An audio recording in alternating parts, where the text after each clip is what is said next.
that's why I threw the towel, because I thought, man, this stuff's not coming off like it normally does.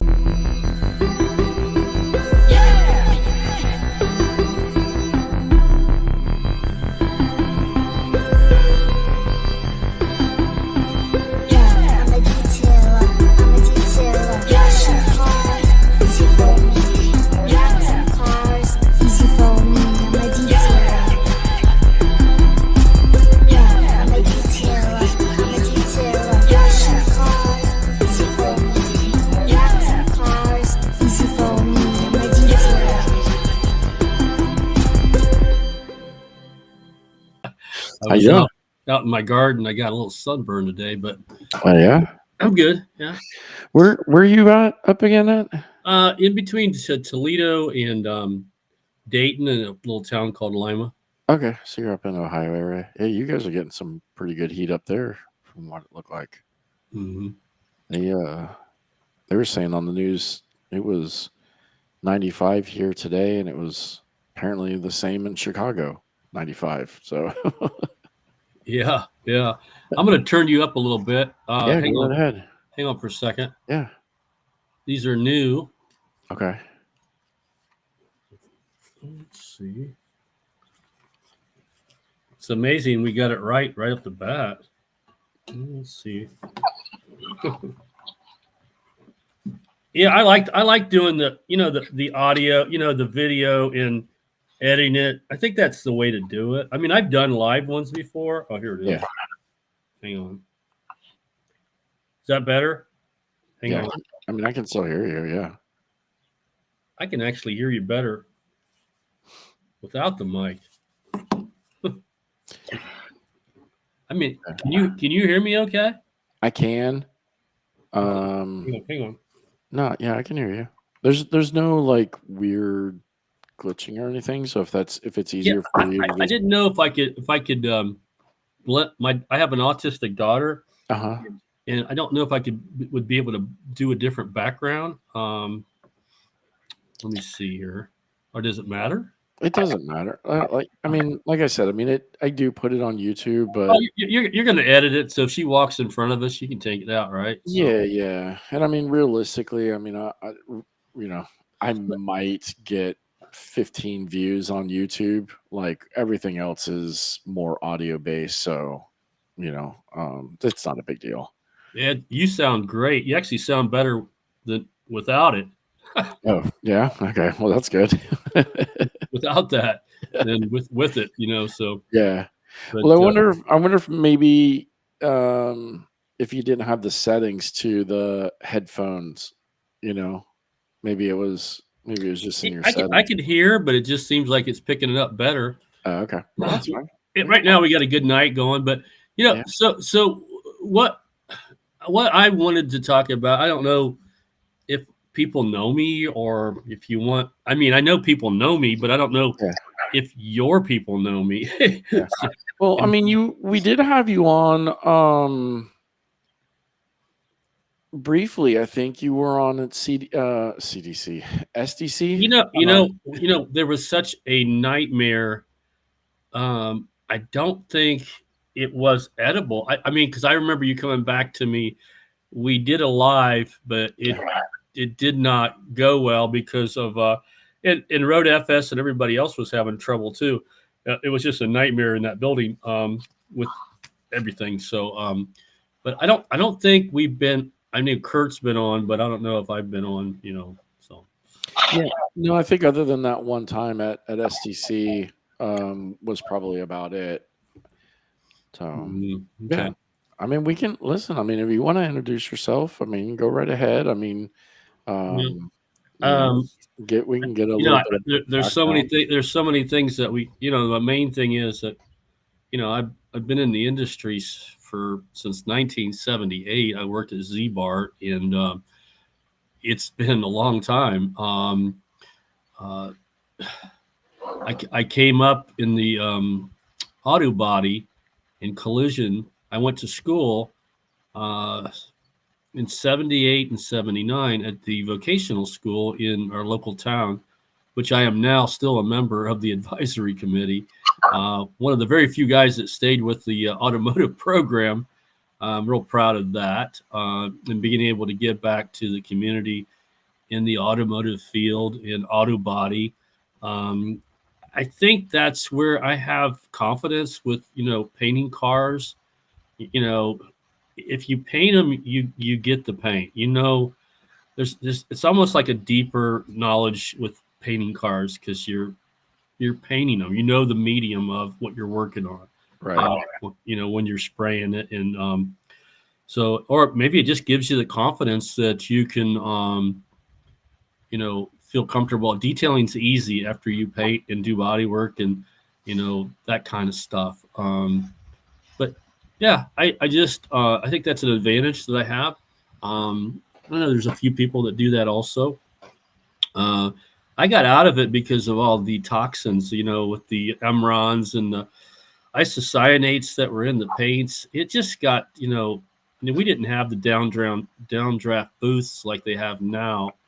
And when we were spraying an Emron, I kind of had a mask that leaked and it got into my lungs and couldn't breathe the next morning. So I decided to think, what, maybe I should, move into a different phase of automobile industry, and started working at Z-Bart. And then I realized, I like this. I've been doing window tinting, and there's other phases besides painting. So I went to putting sunroofs on, window tinting, chip guard, and all the rust proofing, and which just gave me a lot of knowledge. I already had quite a bit, and then I got into management. I just worked my way from the bottom, spraying undercoating, all the way to management, and I think that's the greatest way to go because you walk in everybody's shoes as you're a leader and a manager. You know what that job's alike, So yeah, I mean that's the same. When I got into the car wash industry, I mean I started as the grunt on the front line, scrubbing bugs. Or actually, no, sorry, I started as a vacuumer, vacuuming cars, and then worked my way to the front line and into the detail shop, and then into management and everything. So yeah, you're right. Like once you've kind of done all those positions and you know what's involved or what you're asking of your people because you've been there, it's a little bit easier to kind of get that respect too, because especially if you're willing to jump in with them, like, hey, I'm side by side with you, doing these things or whatever. Yeah, it's then I worked. I had some stints with the Z-Bart, and that was a great career. Won trips to the Cayman Islands and sales, and got me to realize what sales were about in management. That really was the building blocks for what I've done. And when I go and teach, I teach with like a confidence of how to run a store. How to take care of customers and market. And a lot of people don't even know that side of me. And I've been with Carbright for years. I started using Carbright in 1970, 79. Oh, wow. Yeah, so our distributor came in and he was really good. He was very knowledgeable. He'd do demos and stuff, and we started using them, and our shop was doing phenomenal. We had great reviews, and I told them that we were using some with Z-Bart stuff and also some Carbright stuff, and they're like, "Wow, just keep doing what you're doing. You got great reviews there." So, got a confidence with Carbright, and I ended up working my way back, to Carbright, and now I'm the senior trainer for them. I'm, like the guru when it comes to all things technical on the air care side with the Ozium, and also had some time with Simonize with the detail and the car wash side, touchless and tunnel car wash. So it's a whole nother game. But I can do both, and that's what kind of makes me a little unique is the paint background, and then the detail, and also the car wash side, and it kind of like a Swiss Army knife. Yeah. So we put the scratches in them at the car wash, and then we take them out on the detail side. So, but yeah, but definitely, I love what gets me out of bed now is Alex is we were out in Minneapolis working with the DSI group, and a young kid drove 1,100 miles up to see us and wanted to be IDA certified. Well, he wanted to be skills valid, though, but he was just totally fresh. So, we got a lemon, but we ended up turning it into a lemonade. We all wrapped our skills around him, and we are now working with him to. He wants to have his own business, and that's the beautiful thing about getting up out of bed in the morning. Is I've done just about everything on the professional side, but changing people's lives, helping people is way more important than the money and fame and all that kind of stuff. So it's I really get a kick out of that. Well, that's awesome. I'm different for everybody who's listening. Stop calling me unless you got some money for me. No, I'm kidding. No, but you're right. I mean, it's nice when you get those phone calls, and somebody wants to pick your brain or just, kind of run things past you and see what your thoughts are. It's one of those things that's a little validating. Like I always kind of feel like I'm just, another guy trying every day to get better myself. And so, when somebody calls me and asks me a question and not necessarily validating in the fact that like people are calling me, but when I realize like, oh, I know the answer. I know what to tell them. It's validating like, okay, I am learning something, with all these, you know, people that I talk to and I'm asking them questions and I'm getting those nuggets of information. So yeah, it is one of those things that's makes you feel warm and fuzzy, at the end of the day. Our industry is kind of funny. I'm kind of like getting to be the grumpy old man, and I tolerate a lot of stuff, and I also call bullshit on a lot of stuff too. Yeah. So I let people know it. People try to throw gray on Carbright or throw gray on our company, and I work for a company that's has over a $5 billion worth of holdings of money, and they just do so much, and people don't even realize how big the company I work for is. Yeah. But, in the industry, everybody thinks there's, God's gift to detail. And, when it's all said and done, we're all a bunch of glorified car janitors, if you think about it. Yes, sir. Yes, sir. How big and how big and powerful can you get, for God's sake? Focus that time with your family, and I know you do that, and so do I, and people and helping people. I've been blessed to mentor so many people, and that almost like they're my children, almost like my sons, and just it's really neat to be in that situation with where I'm at right now. So Yeah. Yeah, and you're right. I mean, it's, I know everybody has their preferentials of what they like to use and everything like that. I mean, growing up, kind of in my knowledge or whatever, through the car wash, we used a ton of Carbright products. I mean, there's a lot of good stuff. At the end of the day, I feel like sometimes you have to stop worrying about what's on the outside of the bottle and what's on the inside of the bottle.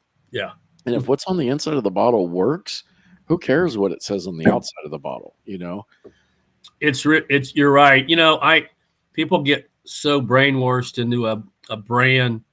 I've had the pleasure to work with many brands, P&S and Simonize, Auto Magic, and in knowing what they've got. I always tell people, if their lights are still on, they've got some good products and they're doing something right. And Yeah. if they're growing, I never get into that product's no good. And I've had people come to me and say, you don't slam the products that I'm using now. And I go, no, I will never do that, because it might be the only distributor that you have in your market. It might be your product that you picked out. And I don't want to insult your intelligence or insult your brands that you're using, that guy is taking the time to come and service you. And a lot of people don't see that. They think, well, they're, buy this product, buy that product online. And, a lot of our business is, I mean, truckloads of product that's already sold and it's been sold for years. The guy orders it. There is no really demoing or anything. Those guys are well-oiled machines, and they flip those truckloads and turn and make money. And they're not even on the internet. They're not even in the social media, game. And very successful people, Alex. Very successful. So, Oh yeah, yeah. I mean, there's I forget his name, and I don't even know if he works for you guys anymore. He was a sales rep down here for, I mean, ever. I mean, when I started in the car wash industry in '95, I think he was running a truck. And last time I had talked to him was probably maybe 7 or 8 years ago after I started my business. And um, I reached out to him because somebody was asking me about a wheel acid. And I remember Carbright had a really good wheel acid for like chrome wheels and things like that, that we used to use at the car wash. Oh man, I forget his name right now. I want to say it's Dave. What area? What area was that, Alex? Central Florida. So it would have been like the Orlando, North Central Florida area. Could have been It could have been Sam too. Sam Green was down Yeah, there. wasn't him. I want to say it was. I want to say his name was Dave. I can't remember his last name though. Dave, was it Dave Stanton? Maybe.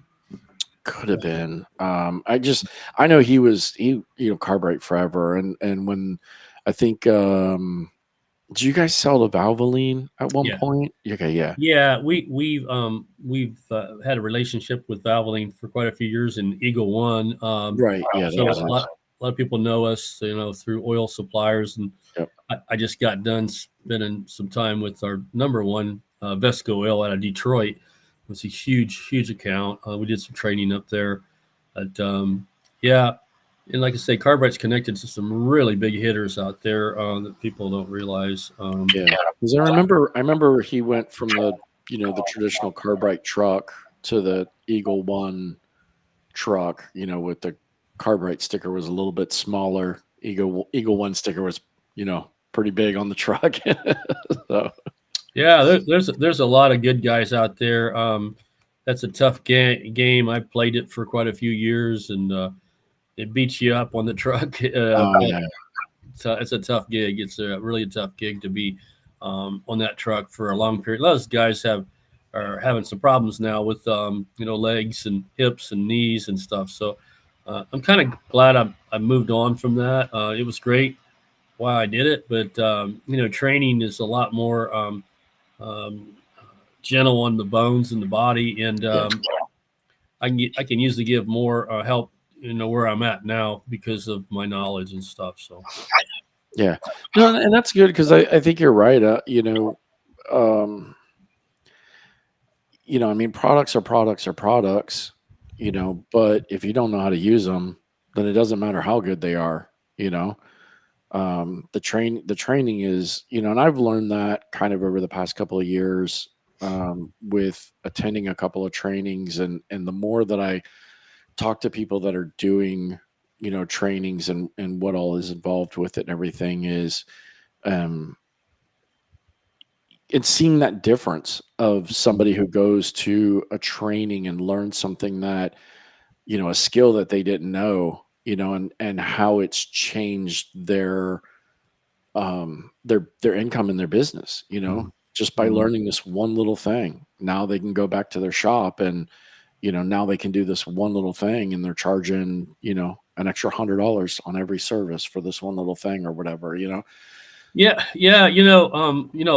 you said, a lot of the products will do similar results. There's just sometimes some are ready to use type of a formulas, Alex. Some are 1-to-1. We were up at DSI with Chris Metcalf from Flex, and people were amazed of how much we could step on those products, and they were still strong and powerful, Yeah. at up to 15-to-1. And that's kind of where Carbright is. We sell a lot of the juices and the auctions and big account national accounts, and these are formulas where you can really step on them, and they're still got, even our leather cleaner. I use it 20-to-1, and I still think it's too strong, so I water it down more. But I that's a good place to be though, Yeah. is to have those strong formulas, and that's probably why we're so successful at what we do too. But there's just so much in my days.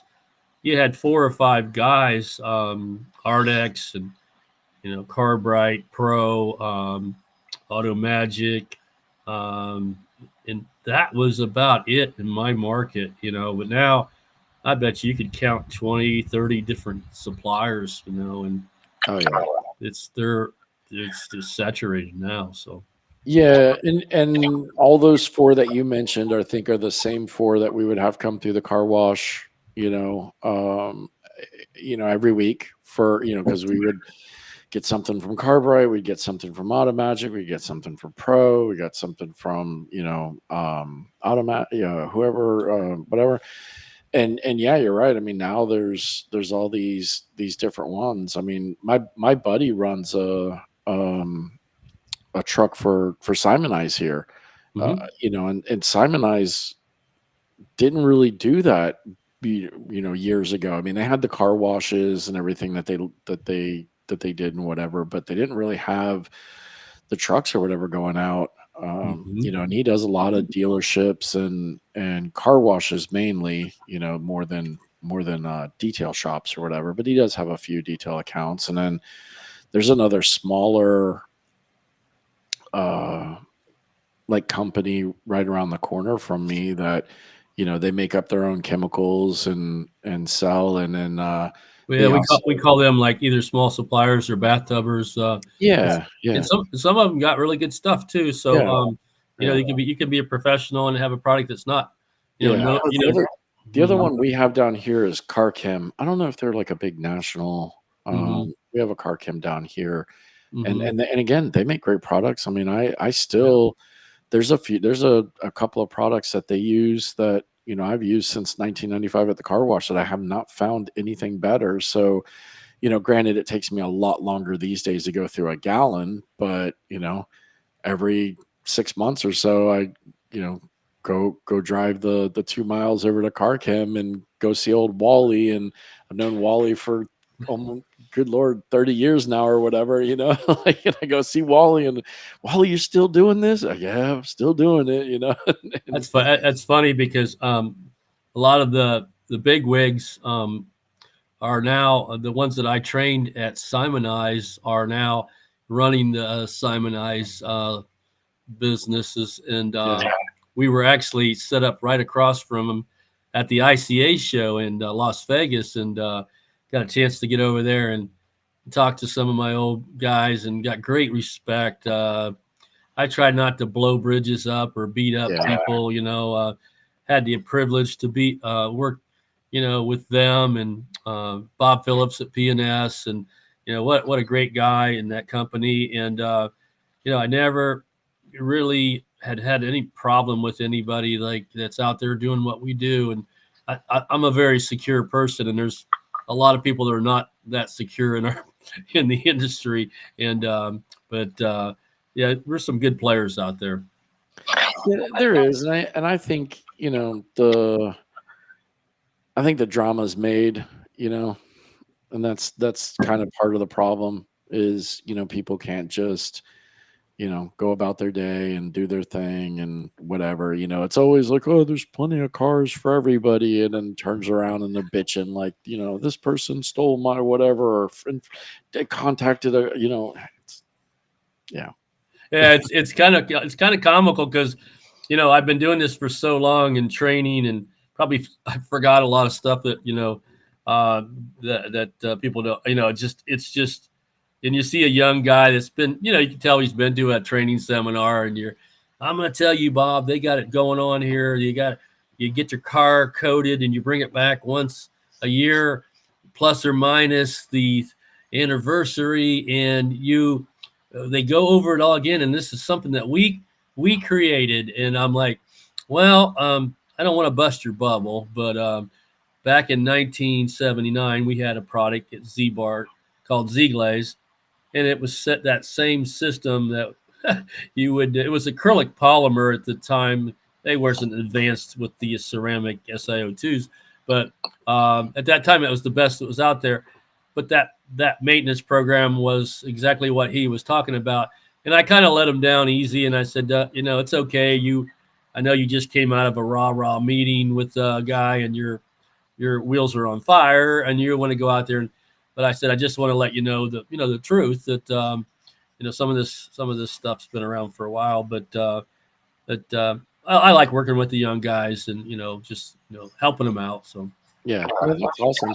And kind of like transitioning from that, I mean, you guys are, I had Kirk on a couple of months ago, and we talked about the Shine Time Expo that you guys are doing, and that's coming up here real soon, and that's going to give you guys another opportunity to kind of talk to new people and kind of do some education and some training and stuff like that too. Well, I don't get in with the clicks. I just get in with the people, and that's a good lighthearted group of guys with Kurt Evans working with some guys that needed some help, and was praying for them and doing things. I'm really impressed with the character and integrity of detailers of the roundtable right here. Right here we are, and I'm like a senior advisor for them. So I look at, I don't know everything, never will,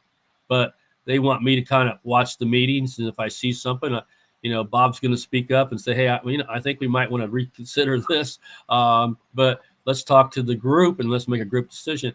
But and I do things with the IDA. I try to do one of the bigger global events with the IDA. I just have to pick and choose my time slots, Alex, because doing everything with Carbright, AP formulators, and Valvoline in the air care side, Osium, my hands are full. So I can't dive fully into the IDA or even the detailers around it. I take care of my full-time job first and my family. So right. I think people get lost and go chasing things, and they need to go do their day job that pays them first. And then, of course, and always keep your family, right there first and foremost. So, but this group, this show you're talking about, I do a car show that's been around for about 46 years. It's called the Rebel Run Cars Show. And last year, I got really involved in going to the cruises and the car shows, and I was bringing Carbright products in there and some of the aerosol dressings like the Quick Coat. It's funny, you give them away as door prizes, and the next time you go there, they come running up to you because they're not used to using professional stuff, Alex. Right. They're used to using do-it-yourself stuff, and like, that stuff is great. I go, I know I wouldn't have brought it if it wasn't great, but just having a confidence. But what we're going to have, what I'm seeing that's happening with this show is that we're invited the Texas 2K Car Club to this. And it's going to be kind of a hybrid, like almost a car show, exotic, lots of different vehicles.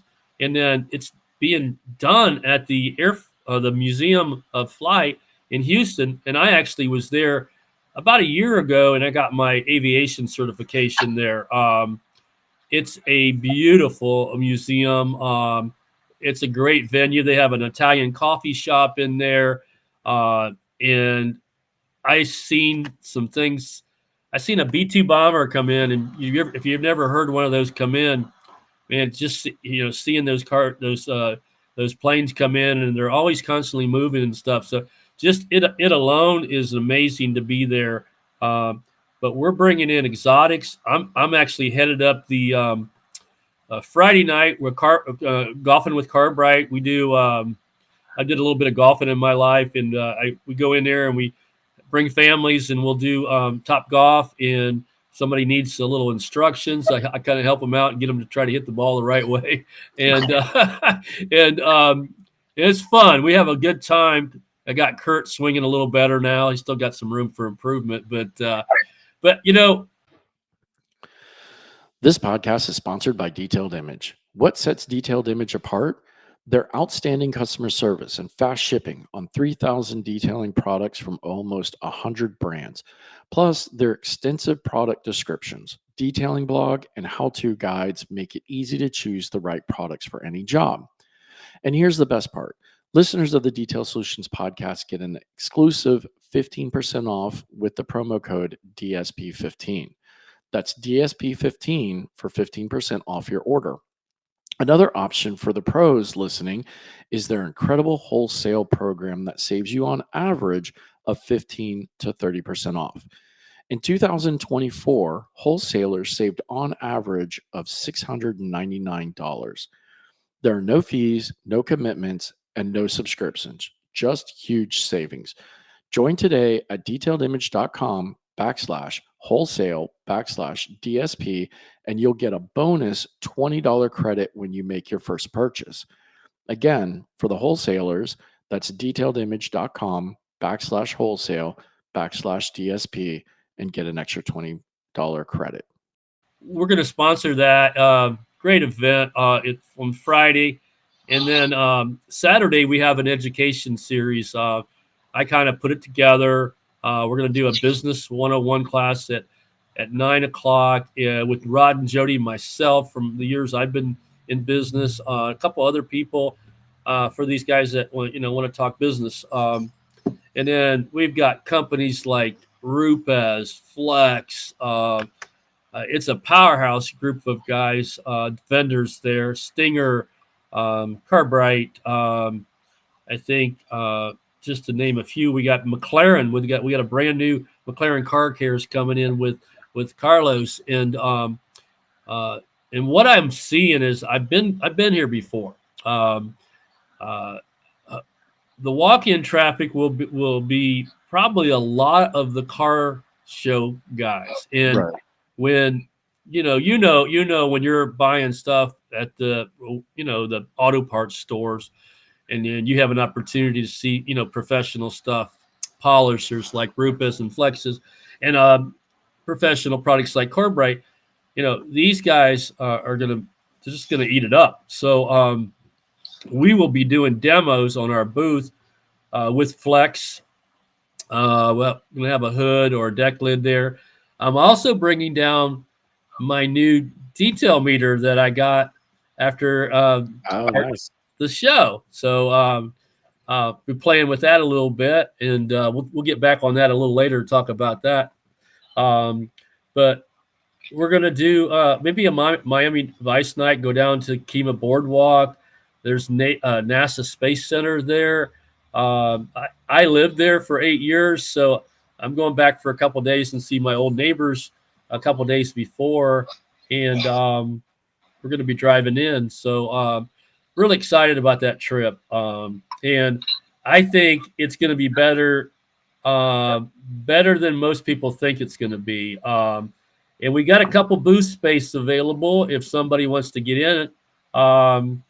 We've got Grit Guard. Let me see. I got some names here. The IDA is going to be there. So nice. Detail Bookie, Rod and Jody, the Rag Company. You ever hear the Rag Company before? So Rag Company. I think I've heard of them. They had that one guy that gave the great hugs. I think his name was Levi. Yeah. Well, I think Josh is going to be there, not Levi, but Chris Evans Foundation, which I am near and dear to. That's actually starting to come. It's a lot of government stuff, a lot of red tape. We haven't given up on Chris's dreams, So Chris is still in our sights. Let's see what else. Stinger, yep, yeah, it's quite a lineup of suppliers there. Yeah, it's not going to be the big mega show like SEMA or anything, but it's going to be better. And I think that start somewhere, Yeah, we've got a distributor there too. Well, I'll work with him also with some training while we're doing the demos. I'll actually be training him, so it's going to work out really well for us. Nice. Yeah, I think when I talked to Kirk not last time on the podcast, but the last time I talked to Kirk on the phone, I think he said they had about 30 vendors. They were going to cap it, I think, like around like 40 or something. I think he said they had about 30 that were between confirmed and kind of promised, so he was like, if that's all we get, that's a good start to to the show and see how it goes. If we can get to that 40, that's even better. But he said he wants to kind of grow it small. He doesn't want it to be as big as MTE or as big as SEMA or anything like that. Start out small, manageable, let everybody kind of get comfortable with it and grow it. And I think it's a neat idea. I mean, it could definitely fill the void of SDC, kind of that middle of the year almost, because it's like the beginning of next month, right? June Yeah, it's going to be the June. We set up on the 6th. 6th. Okay. The mega part of the show is the 7th, 7th and 8th. and then the 8th, and just the education goes from 9 to 5. Yeah. And that it's going to be packed full of education, demos, suppliers there. And the neat thing about that too, Alex, is that the car show is going to be in the other hangar, which is climate control. And if anybody's concerned with the heat of Houston, don't be concerned, because it's going to be like an inside car show and inside event. So definitely don't let that scare you. Another thing is really neat to get there. You can fly into Hobby Airport, and it's a hop, skip, and a jump to the Flight Museum, and it's right down the road from NASA. So we're bringing family in. We might go to there's Galveston Bay. You can go to Galveston. It's historical Galveston Island. That alone would be worth it. NASA, of course, we lived there, so we've been there a couple times. But Kima Boardwalk is beautiful, where the boats are going out into the Gulf, and there's a big dock that goes around it. There's a roller coaster. There's all kinds of restaurants, shopping. So a lot of families are bringing their families. They're bringing everybody. So it's kind of a vacation week. It's that 1st of June. Everybody's bringing vacation. They're bringing their people. And kids are just about fresh out of school at that point. Yeah. So summer started. No, I think it's neat. I'm excited for it. We talked about trying to see if we could do something with it with Aquatech. Even if we couldn't do a booth, we thought about maybe going and walking the floor just, to show up. But we had already made commitments for like 2 weeks later to go out to the refinery in Dallas and show them some support, because they distribute for us. And we already kind of set up a weekend with them with doing some demos and a car show. So it was kind of one of those like, like we can only do one. So we got to stay with what we're committed on. But I'm excited to watch it and see how it is, so that we can then hopefully like put it on our planner for next year, and yeah, I think everybody's afraid. We all went through with Daryl and the show, and definitely we even supported it after Daryl was gone, to just out of respect for Daryl, and respect for the show. The neat thing about this show, Alex, is you're gonna be able to sell product at this show. It's gonna be not so big to where you got millions of people walking through. Be a lot more personal, with the family night, with the golf night, going down to Galveston or the Kima, or NASA, if whatever they want to do. And like I say, great bunches of suppliers that I get along with all these guys really well. I mean, they're all amazing, and we got some coating companies coming in. Opticoat was one of them on the list that's coming in for training. I'm gonna do my history of paints, and I'm gonna focus on like exotics, the do's and the don'ts, what you can screw up if you don't do something right with the rotor or caliper on some of these different vehicles. So I don't want to give you too much information, but yeah, I'm just kind of focusing on some of the exotics, and the car show is going to be a little bit of everything. There's Lamborghinis, Ferraris. This ain't no joke. This is going to be if these guys show up like I'm predicting, it's going to be a really nice car show in itself. So nice. And if you haven't been there, the museum itself is worth it. It's $25 to go through the show. Okay. that you get the show and you get the museum, which it costs $25 to go to the museum. If you add $25 at $50, you get the educations, all the education classes, and the show, which I think is an amazing price. Yeah, no, that's not bad at all. Yeah, and what was I gonna say? Oh, and with the museum, Josh Hernandez is going to be there, right? With the ADA as Yeah, as yeah. being part of it. Josh will be doing an aviation class, which is kind of unique if you think about it.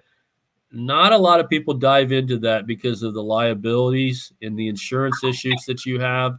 And Josh, I mean, even I think the IDA kind of steers everybody to Josh. Yeah, And for that reason, so he really talks about the do's and the don'ts. Like when I talk about not drowning the car out and covering the computer and the distributors and stuff, he's talking about not knocking a sensor off and jeopardizing somebody's life. oh yeah, So yeah. it's definitely yeah. I'll tell you what, I've only done a couple of planes, and they were mainly just kind of like wash and waxes, and the guy's like, you know, you can't touch this, you can't get any water here, so you got to be real careful. And it's never been one of those things where I was like, I want to do planes. It's kind of like boats for me. Like they're just too big. I don't want to do them. But I'll tell you what, there's this guy on TikTok. I don't know what his name is. There's this guy on TikTok that I saw a couple of his videos pop up in my feed last night. And he starts out his thing. He's like, follow me along as I detail planes until I can afford to buy one myself or whatever. And he says he's only been doing it for 3 or 4 months and he's already done like $3 million in business. And he talks about like, hey, this client called us out, and I don't know, it could be social media, he could just be pulling it out of his ass or whatever, right? But he's like, hey, this client calls us out, super emergency, needs to get the plane done, yada yada yada. So I have to charge him, you know, like an upfront, or not an upfront fee, but like a Deposit. well, no, not even the deposit, a like a rush fee, right? Because it needs to be Oh, done. okay. He's like, Yeah. I charged him $4,000 for a rush fee. He goes, I had to buy a lift to be able to do it. So I charged him the $8,000 that the lift costs us. And then he's like, and then the detail of the plane was like $11,000. And I'm like, Jesus Christ, this guy made like $22,000 just like washing a plane. Well, it's funny that you said that because I was a supplier for detailing, and and I also supplied for car washes, large car washes, and people would say, well, what's the difference? I go, well, most of my customers were like a $500 stop on the detail side, give or take some. Yeah. But most of the people that I sold to on the car wash side was $5,000 sales per stop. And I would bet that some of those high dollar planes, you've got high dollar money, and it could be far fetched on some of the what he's made. It's I'm kind of jealous because he can make that kind of money just starting out. But that's what I said. 3 or 4 months in, he's already made like $3 million. Like, holy crap! I'd like to see those books, but yeah, I would too. But there is it is the internet. That's all I can say. It could be legit too. I don't know, but the bigger the client, usually the bigger the money. Yeah, and I feel the same way. I mean, you could flip it onto like boats. I mean, if you're doing a 50-foot, 80-foot yacht, that's a couple $100 million. I mean, that's not no $1,000 wash job. Kind of so you're spending some money, or they're paying some money for it. So, but yeah, those jobs are just a little bit too big for me. I like little cars. I know there too. I know Kurt was talking about yachts and boats, and we had a very diverse group of airplanes, cars, yachts, you name it, that were coming to this show. I don't know how many yachts and boats are going to be there, but I think there is going to be one of the coating companies doing a boat detailing class. So, Okay. like I said, we got the guy that came up. He came up to our class. He drove 1,100 miles to come to our class up in Rochester, Minnesota, and we found out that he needed a lot of help. We're going to try to get Sebastian to come up to the Shine Time and embrace him with more love and support and knowledge to get him up to speed. He wants to take his IDA test, and we want to make sure he's ready before he takes it. So, Yeah.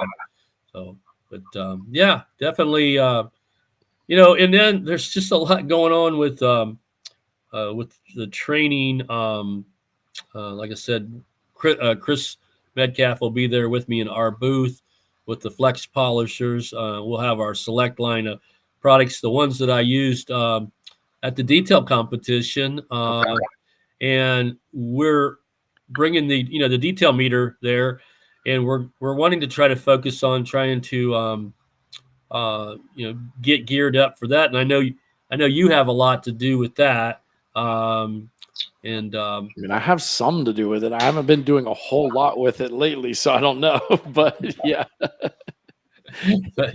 but it's amazing the comments and the thousands of responses I got back from that, and you know, it's a life lesson where I sat and watched these guys, detailing these panels and sweating bullets, and I mean they were pushing that 5 minutes to a limit, and I thought I'm not going to do that. I'm going to go up there.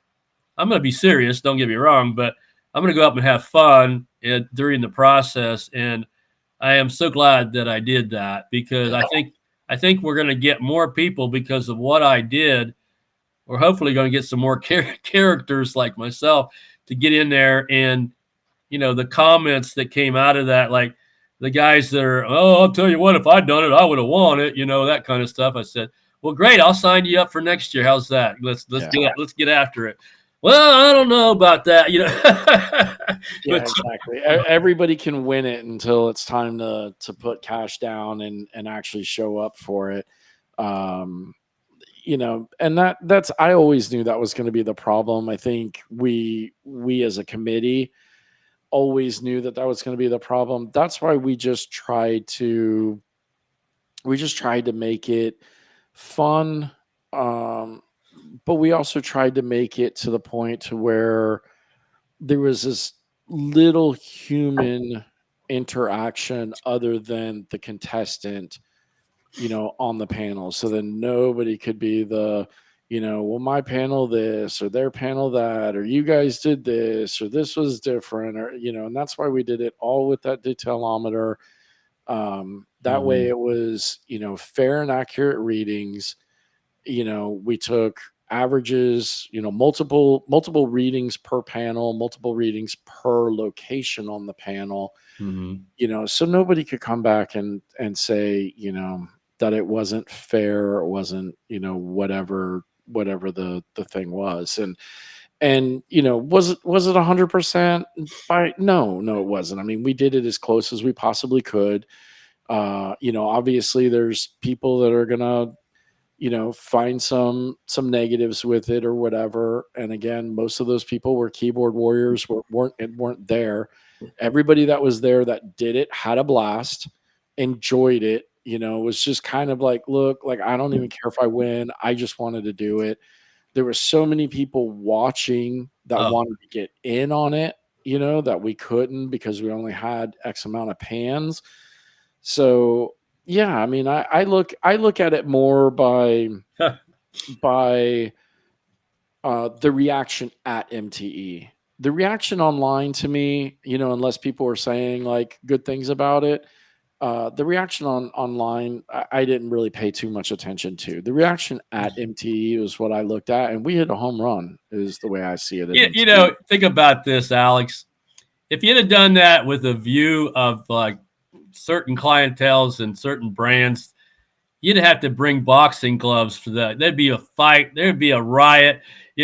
With having that detail meter, it's going to take that human element out of it. Yeah. And when I seen, likes of Mike Phillips jumping in there, and Brian from Duraslick, and Steve Persa, and your buddy Aaron Knox out there, and I'm just glad I beat all those guys. The old man still got something in him, don't he? Yeah, But I got calls, and they're like, Bob, if you wasn't sitting there screwing around and waving to the crowd, you probably could have won that damn thing. And I go, you know what? I want it in my mind. I won it because I had fun and I got the crowd involved and threw some stuff at them in the process, and it was fun, and I think that's what I wanted to accomplish, is to say, hey, you know what? The thing that I loved most about it was that, first of all, that somebody from the U.S. won it, right? Mike Grant won it from the U.S. But we had Paulo come in second from Canada, and then we had Mark from Australia come in third. To me, that was that, and Brian, I think, was the other Canadian, but other than that, everybody was here from the U.S. And I thought that was, great that it worked out that way, that we had a true international podium. Yes. For this, first ever, whatever. I mean, if it would have just been all U.S. guys and, whatever, it still would have been, a win. But I really liked that it was a true international panel or podium. Yes. It just showed that, hey, people from all over the world, came to this event and decided to throw down and see what they could do. And it was a riot. I mean, and not only that, it gives everybody an opportunity to see what they're using and how it compares with like some of the top people in the world, what they're using, and gives you like a barometer of where are you with your product line. And I know some of it's technique and the pads and all that kind of stuff, but it gives you an idea that, hey, that top five, you could split a hair on who every one of those top fives, from what I could see, basically won it. Even the top 10 was like just there. Yeah, it was pretty close all the way around. And I'll tell you what, I mean, it really was a great thing that we used that tool to do it, because I got to watch a lot of the people who competed. I got to see a lot of the finished pans, and I'll tell you what, had I been judging, Steve Persia would have won that. I thought Steve's pan was absolutely flawless, just from the way that I looked at it. It was a beautiful pan. And I think Persia ended up like 15th or something, so it tells you, how the human eye isn't as good as that detailometer for measuring stuff. Brian called me, and he goes, my God, you were screwing around and you still beat me by 5 positions. He said, and if you know me and Brian from Duraslick, Finn, I've been messing with him all his life, and I had to talk him. I said, do I need to talk you off a ledge here? Are you okay? And he goes, I suck as a detailer. I go, no, you don't. I said, your panel, actually, his was another one of the panels that looked like almost like Steve's. It looked pretty dang good, So the human eye. I know my eyes are older eyes, so you wouldn't want me as the judge anymore. I'd have some young guy looking at it. Yeah, exactly. Yeah, and I'll tell you what, those little machines are fun. I just did a brand new Toyota GR86 for a client, and I coated it yesterday for him, polished it and coated it. He came to pick it up today, and while he was there, I was like, oh shoot, hang on, I forgot, I need to do something before you leave real quick. And he's like, oh, okay, what you got?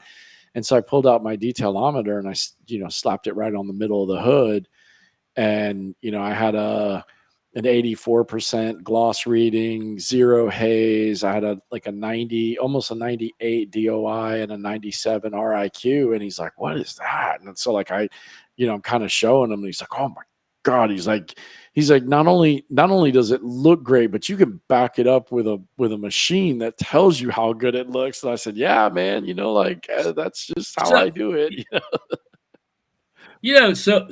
let's talk about that for a second, if we could. In layman's terms, it will measure the paint, right? Okay, so it's a paint gauge. It's also measuring the Well, no, it's not. It's the, not. It won't measure paint. No, it won't measure paint thickness. You have to it use won't the measure other tool. You have to use okay, the yeah. the paint gauge. Okay. Yeah. So it measures the definition of the gloss and Yeah. the gloss. Okay. Um, anything else? So there's a couple of different things that it does. So the 4 readings that we did for the competition was gloss, haze, the distinctness of image, which is your image clarity, and then reflective, or wait, what is it? It's a RIQ, reflective image quality. So then it measures It the measures the lack of haze. right. Yeah. Okay. And then there's a 5th one that we didn't use, which is our spec, and then that, I believe, if I remember correctly, and if Daryl listens to it and I get it wrong, he's probably gonna call me up, cuss me out. I think measures like the defects. So like Okay. if you still had some light swirling or whatever, there, and I think there might be a couple of other ones that are like hidden kind of readings that you could get into with that machine. Like apparently it does a lot.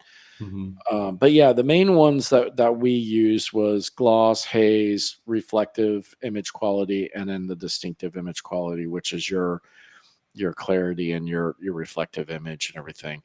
And Um, and if you're out there and you want to play with that, come to the Houston Shine Time Expo. I'm going to have it there on our hood because I'm going to be playing with it myself. And anybody that wants to, maybe we can have a friendly competition or something. yeah, A yeah, preseason game. yeah, exactly.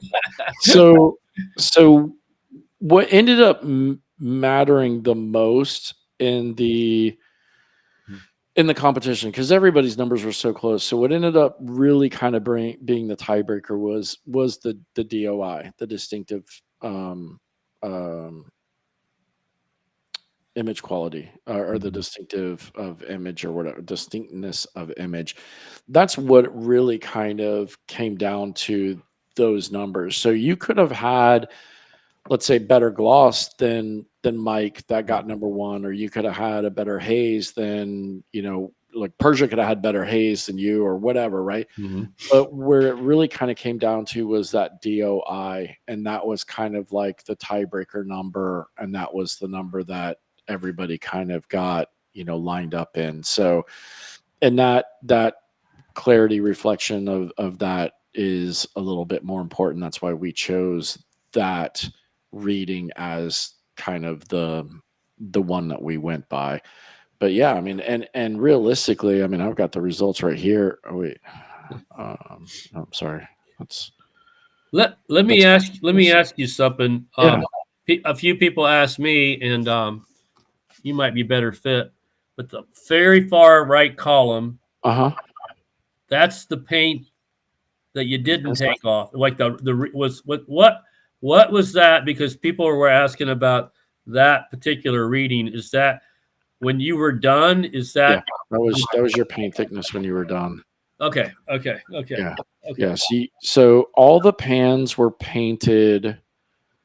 I think all the pans were somewhere between 4 and like 5.5 mils. We wanted them to be at least over 4, not too crazy, because we wanted to replicate OEM paint or factory Yeah. paint. So So that no one knew what. That's the thing about me. I do the history of paints, and I talk about everything that everything you got to throw out the window if you're dealing with a hard Audi ceramic clear paint. Yeah. Oh no, That's we made all the information for the paint available. Now okay. people didn't see it. I got the actual I mean, hang on a second. I'll look it up real quick while I've got you on the phone. So So it was I asked the guy, my buddy who painted it, I yeah. asked him exactly, what paint he used, what clear coat he used. So he used let me make sure I can find it. So the paint he used was Metalux, just a standard black, super black 9302.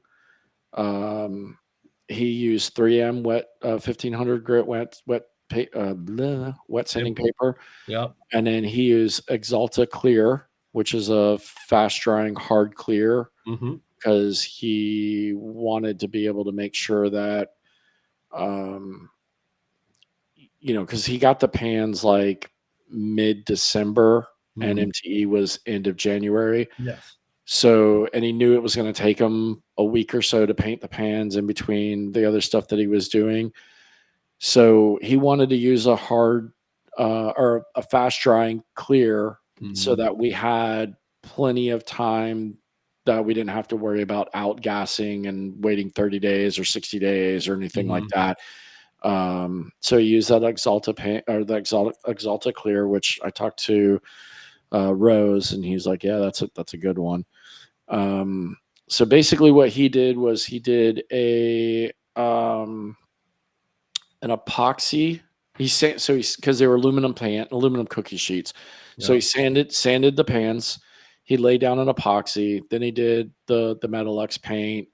Then he did the Exalta Clear, building it up, because I gave him my what is it, and I always get it wrong. It's the paint meter that Sean Cozier sells. The Oh, next NZ PG PNG or whatever. yeah.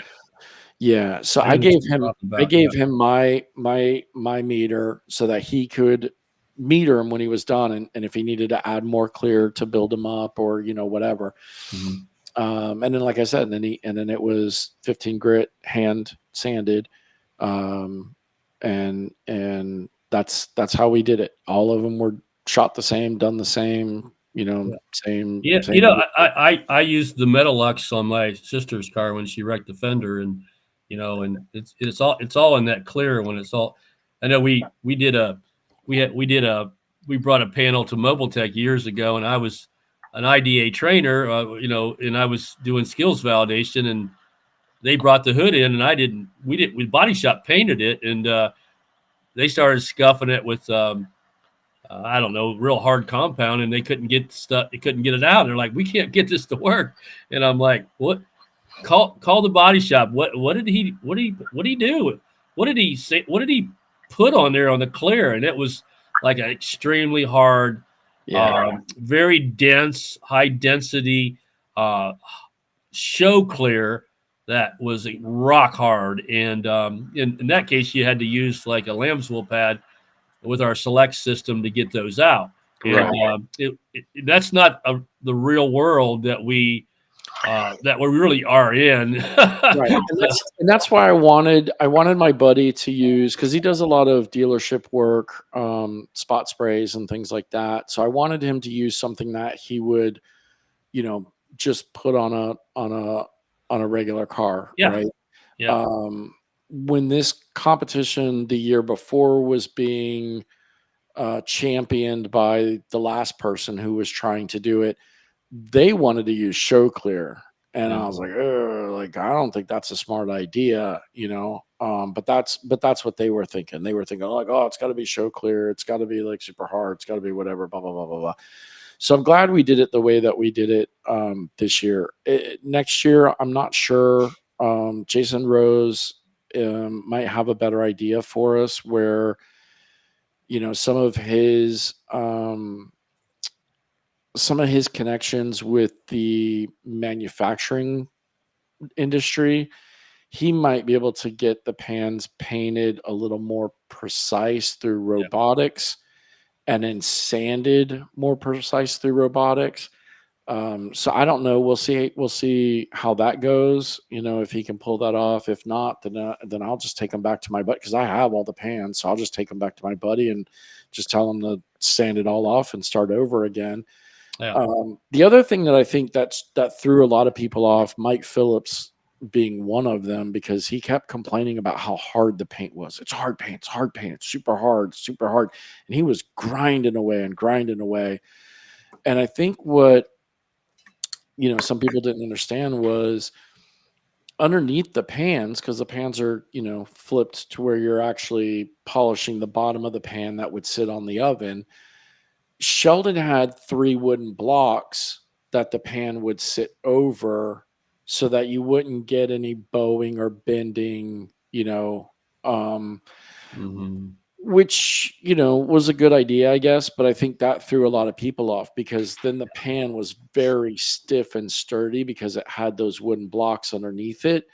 And I think it was giving people the wrong idea that the paint was hard because the pan was just so hard with those blocks underneath. Well, I cut it with a 100% lamb's wool with the rotary, and that was all about trying to get the productive, get the 1500s out as quick as possible, so I could get on to jeweling.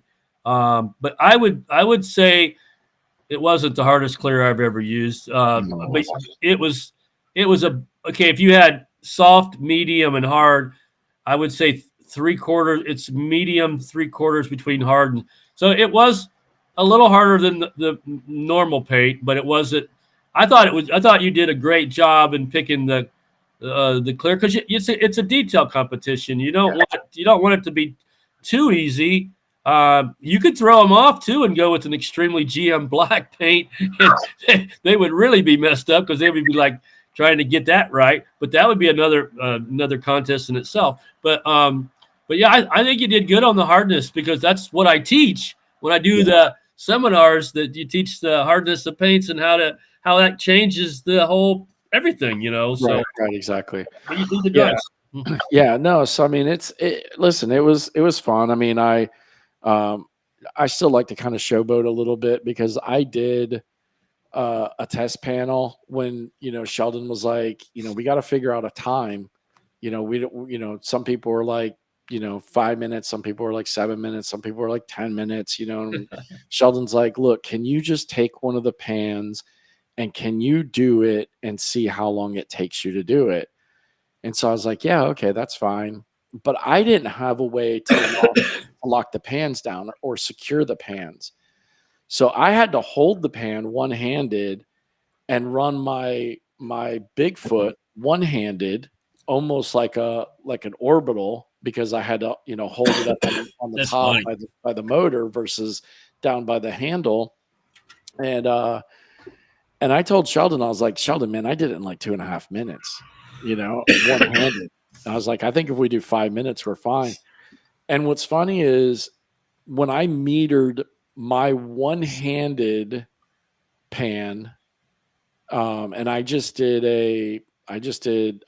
Oberk cut with a Rupes microfiber pad, and I used Oberk polish with a Oberk polishing pad, and my numbers would have probably put me in top 5-ish, So I like to brag a little bit that like, hey, you did no. That's off the record.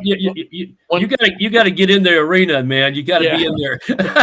Well, I can't because I'm a part of it, and everybody be like, "Oh, yeah, like he's a part of it." So you're right. I think the 5 minutes was, I probably spent half a minute screwing around, but I think the 5 minutes was very fair. Yeah. Because you don't. If you gave him 10, we could have really made that thing even better. But I think production efficiency, that's a fair.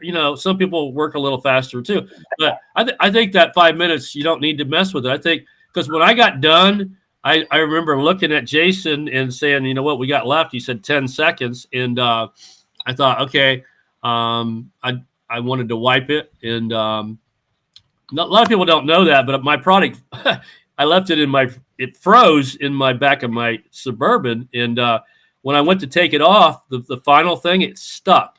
So I was trying to get it off, and it was stick because frozen product doesn't come off very well. But I'm not using it as an excuse, but I'm just saying that's why I threw the towel, because I thought, man, this stuff's not coming off like it normally does. But I did pretty good though. I mean, I'm not going to Yeah. No. Yeah. I mean, it's that's the one thing that the one change we definitely are making for 26 is the panel wipe. So, with the 5 minutes, we wanted you to have enough time, but we didn't want to give you too much time, right? Like you said, right? 10 minutes. And I told Sheldon, I said, Sheldon, if we don't make it a short amount of time, you know, detailers could spend the whole weekend at MTE on these pans trying to get it perfect. We have to give it a short amount of time. And so Sheldon and I kind of made that call. I think Rose was shooting for the 10 minutes. He thought we should give them more time. But the change that we're going to make for next year is, regardless of time, all the pans need to be wiped, because we didn't want to wipe the pans, and we didn't really like discuss that in the beginning. And so we kind of didn't want people, after your 5 minutes, you don't touch the pan. It's kind of like pencils down, you're done. Uh, so if they wiped during the 5 minutes, great. If they didn't, then whatever. And that's where we realized we kind of messed up. So next year it'll be regardless. You can, if you take the whole 5 minutes, we're gonna give, okay, go ahead and wipe your pan, before we start metering it. Well, I'm just talking about racing here, and usually the best cheater wins sometimes. So, and I'm not saying nobody cheated. I'm just saying what the wipe down will do is, if somebody fortified their product with oils and fillers, it could have done a little bit better on the read. And I think wipe, because I teach that all the time, where we want to do a panel when that car sets out on that lot. It needs to look good for until it sells. Yeah. So we teach that to wipe them down to make sure that you have a true finish before you put the top coat or the wax or whatever else. We want to know that all the swirls are out of it.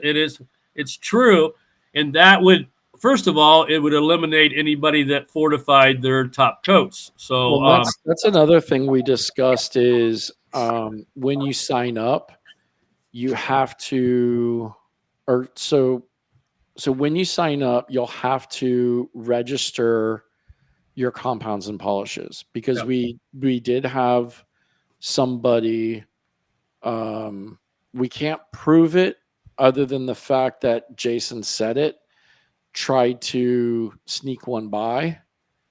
And the only reason why Jason didn't disqualify him was because it ended up hurting him. So the person was using Uno Pure, which was fine because it doesn't have any sealers or enhancers in it or whatever. But Jason said that's not Uno Pure, and I was like, really? He goes, yeah. And and it's funny because you mentioned Brian Fenn, because I was talking to Brian Fenn, and Brian's like, how do you know? And I looked at Brian, I was like, this guy drinks probably this stuff, and Jason looked at him, he goes, I know my products.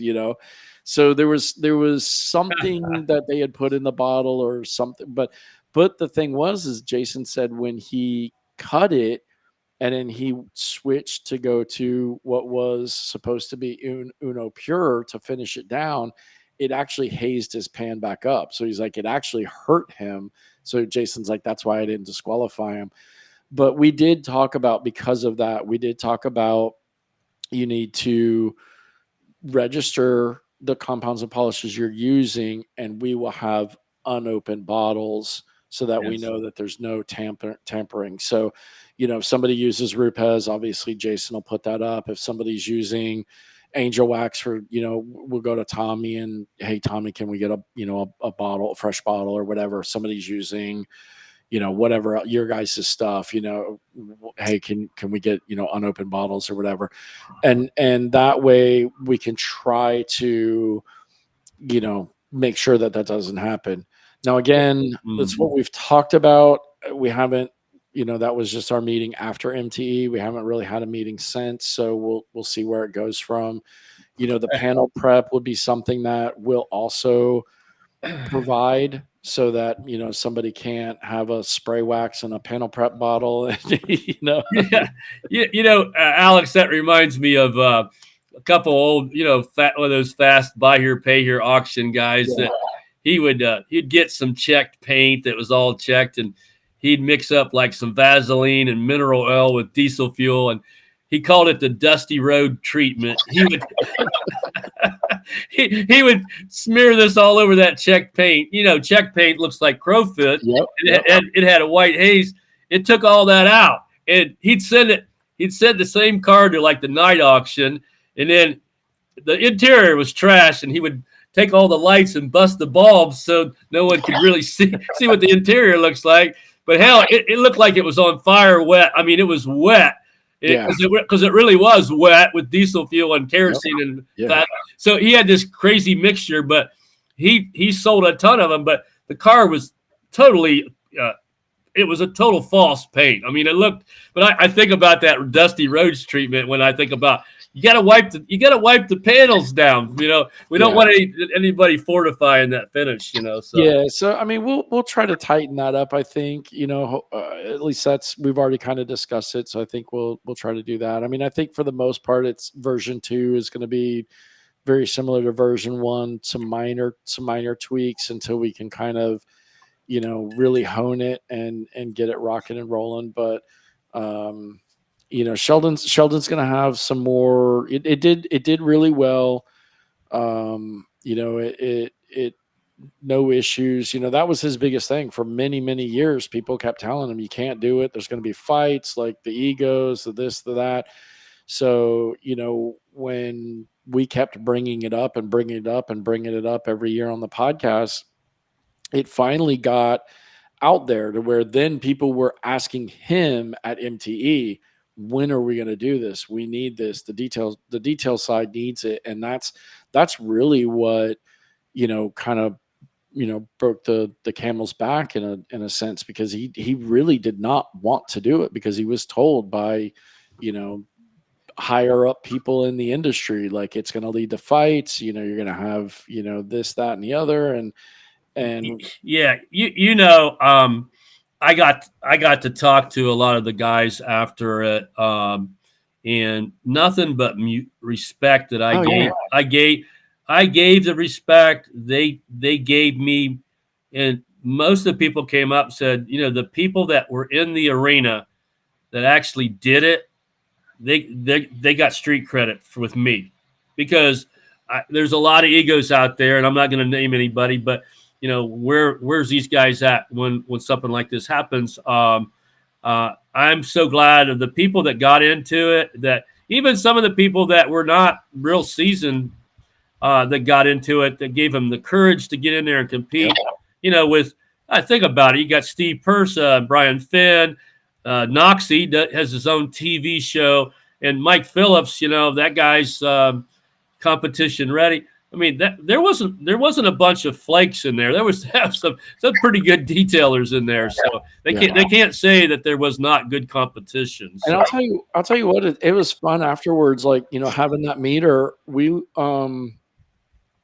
did a training with Noxie like a month later, beginning of March, up at Noxie's place, and Noxie was like, "Hey, bring that meter with you if you can." And I said, "Yeah, I'll bring it with you or with me."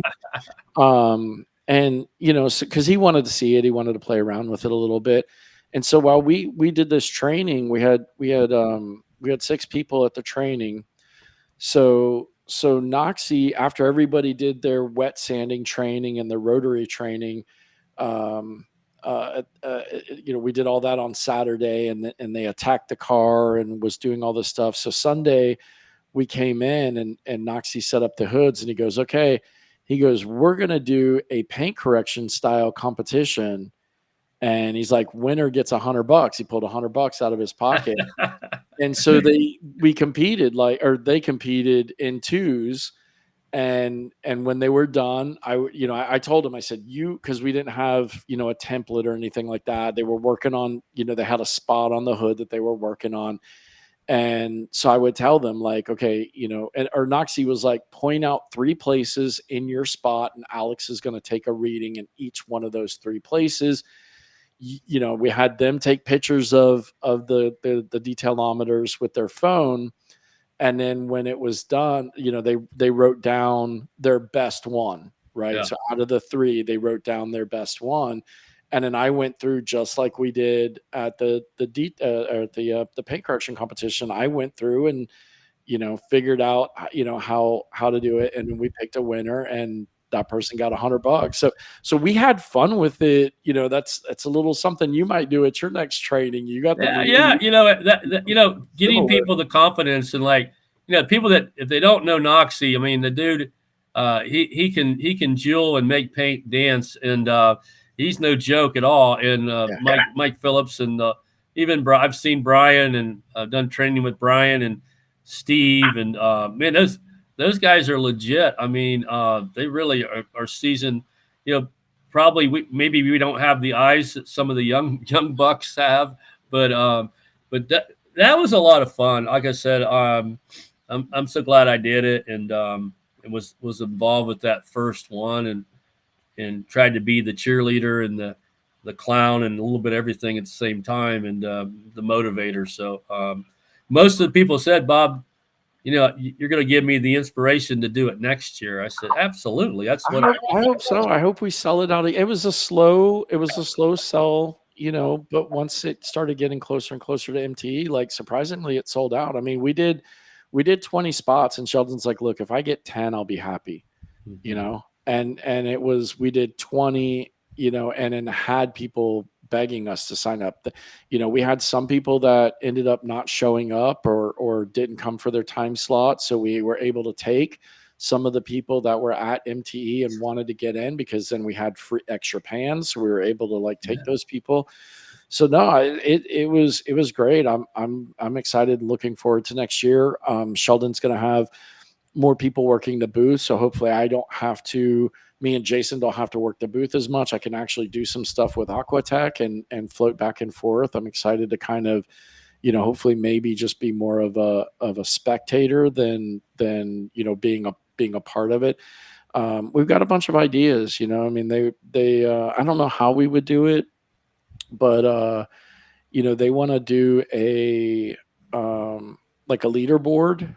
Want to put like a TV or some kind of something where we can actually have a leaderboard. I don't know how we would do that, because Daryl and Dave had to do all those calculations at night. They had to record everything and then go back to their hotel room each night and download all the material.